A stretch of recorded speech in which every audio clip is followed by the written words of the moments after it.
Saudara pendengar di segenap penjuru tanah air, selamat bergabung dengan Lumen Indonesia.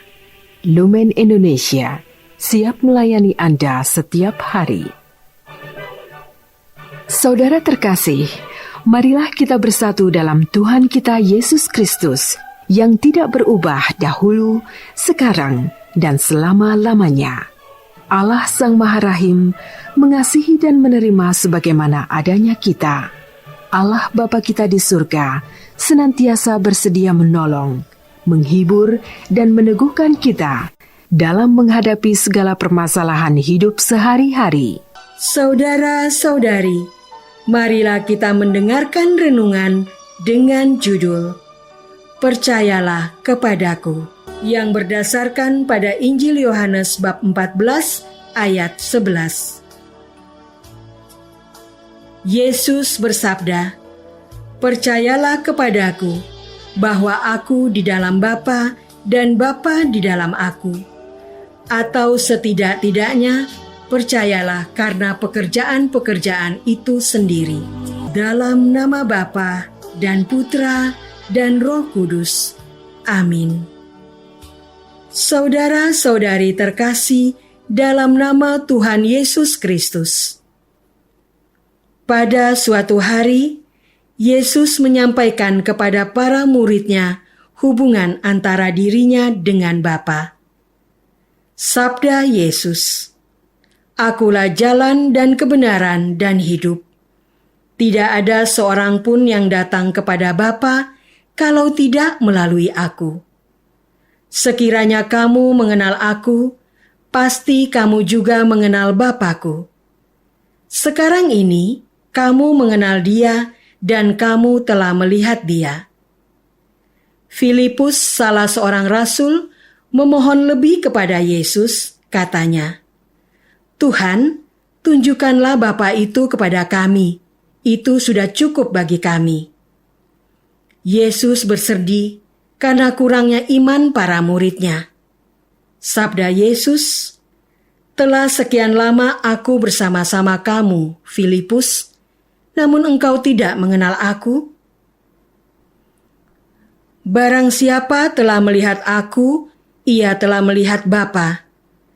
Bagaimana engkau berkata, 'Tunjukkanlah Bapa itu kepada kami'? Tidak percayakah engkau bahwa Aku di dalam Bapa dan Bapa di dalam Aku? Apa yang Aku katakan kepadamu, tidak Aku katakan dari diriku sendiri, tetapi Bapa yang diam di dalam Aku, Dialah yang melakukan pekerjaannya. Percayalah kepadaku bahwa Aku di dalam Bapa dan Bapa di dalam Aku.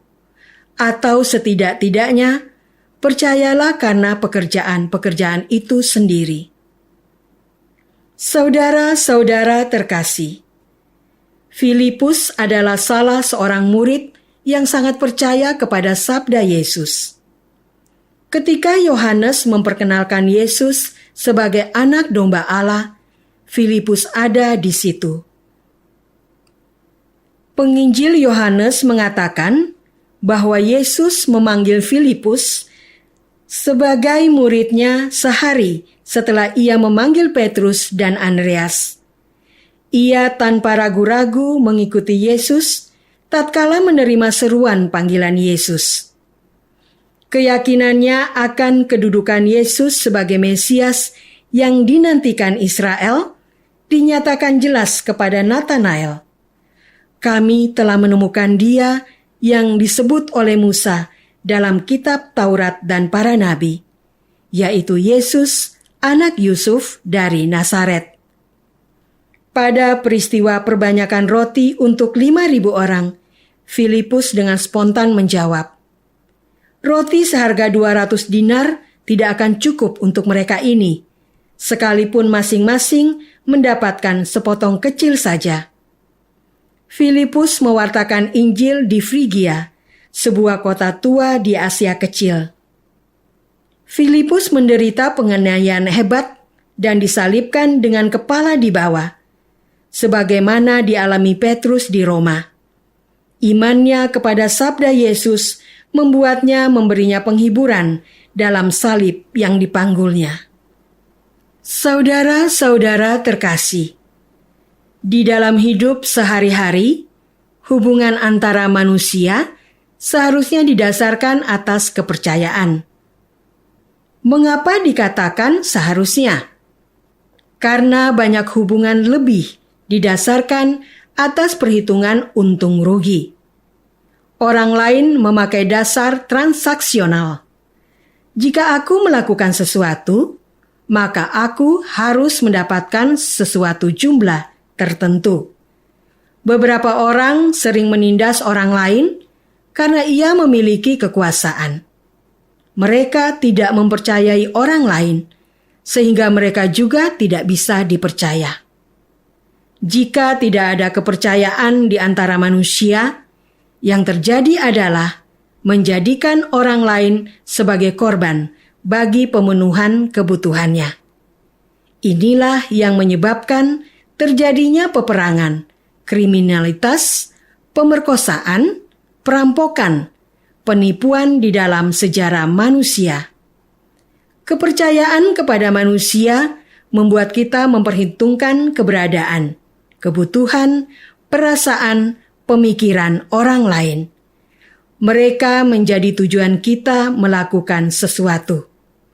Seorang anak yang percaya kepada orang tuanya akan melakukan yang dinasehatkan ayah ibunya. Seorang pegawai yang percaya kepada pimpinannya akan bersungguh-sungguh menyelesaikan tanggung jawab yang diterimanya.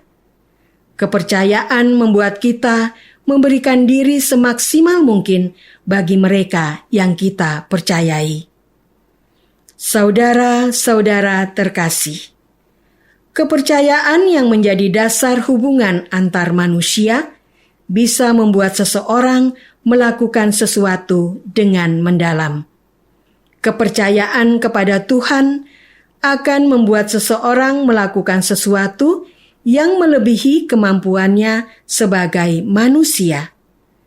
Apa yang terjadi dengan Filipus sama seperti yang dilakukan banyak orang beriman di sepanjang waktu dan budaya. Ada orang kaya yang meninggalkan harta bendanya begitu saja demi memperbaiki gereja, seperti Santo Fransiskus Assisi. Ada orang yang pandai dan bersekolah tinggi memilih pergi ke tempat-tempat yang jauh demi menyebarkan Injil, seperti Santo Fransiskus Xaverius.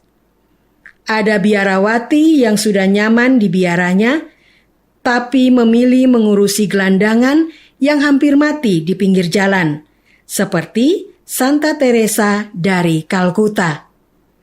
Ada seorang pastor yang memilih menggantikan seorang bapak yang akan dihukum mati, seperti Santo Maximilianus Maria Kolbe. Ada banyak orang kudus yang percaya kepada Kristus, sehingga bahkan mengorbankan hidupnya. Marilah kita masuk dalam saat hening sejenak untuk meresapkan renungan yang baru saja kita dengar bersama dalam kehidupan iman kita masing-masing. Apakah hubungan dengan Tuhan didasarkan atas transaksi untung rugi? Apakah aku sungguh sudah beriman kepada Tuhan? Marilah kita berdoa. Ya Tuhan, kami sering berhitung untung rugi dalam beriman kepadamu. Tuhan hanyalah menjadi ilah bagi tuntutan kami. Jika tidak mendapatkan yang kami inginkan, iman kami menjadi luntur. Kami lari kepada ilah-ilah yang memberikan keinginan kami. Ajarlah kami menjadi sungguh percaya akan penyelenggaraanmu, apapun yang terjadi dalam hidup kami. Engkaulah Tuhan kami, kini dan sepanjang masa. Amin. Semoga kita semua selalu dinaungi dan dibimbing oleh berkat Allah yang Maha Kuasa. Dalam nama Bapa dan Putra dan Roh Kudus. Amin. Dengan penuh kasih dan sukacita, Lumen Indonesia mengundang saudara-saudara seiman di segenap penjuru tanah air. Sekiranya ada tanggapan ataupun saran, kirimkan surat Anda ke Lumen Indonesia. Terima kasih atas perhatian Anda. Sampai berjumpa lagi dengan Lumen Indonesia pada waktu dan gelombang yang sama esok hari.